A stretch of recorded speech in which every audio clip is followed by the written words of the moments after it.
नमस्कार दर्शको, उजनी धरणातून व वीर धरणातून दोन्हीकडून मोठ्या प्रमाणात सायंकाळपासून विसर्ग सोडायला सुरुवात करण्यात आलेली आहे।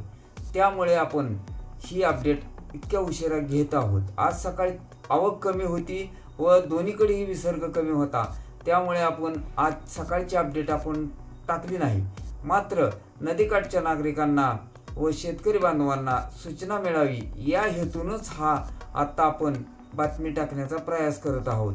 त्या अगोदर एक विनंती आहे नम्र की आपण चॅनलला अजूनपर्यंत सबस्क्राइब केले नसेल तर सबस्क्राइब करा व एक लाईक करा। या गोष्टीसाठी कोणताही चार्ज नसतो, यामुळे निश्चितपणे लाईक बरोबर एक सबस्क्राइब करा, जेणेकरून आम्हाला पुढच्या अपडेट तुम्हाला अगदी सहजासहजी मिळू शकतात।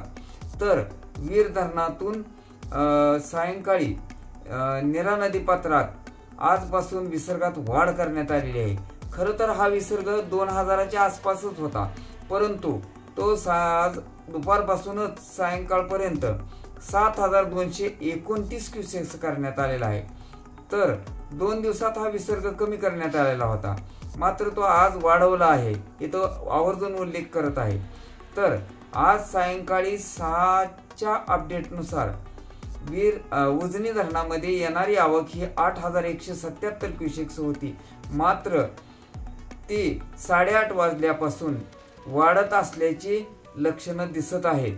त्यामुळेच विसर्ग उजनी धरणातून भीमा नदी पात्रामध्ये वाढवलेला आहे।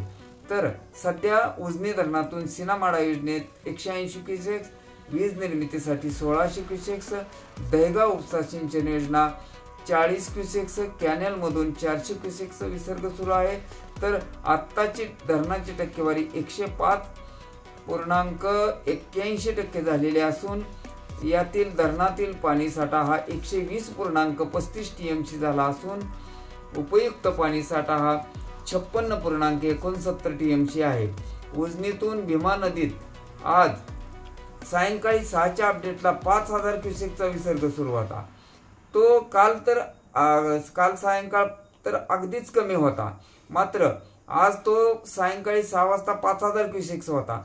मात्र आता 8:30 वाजल्यापासून तो 10000 क्युसेक्स करण्यात आलेला आहे।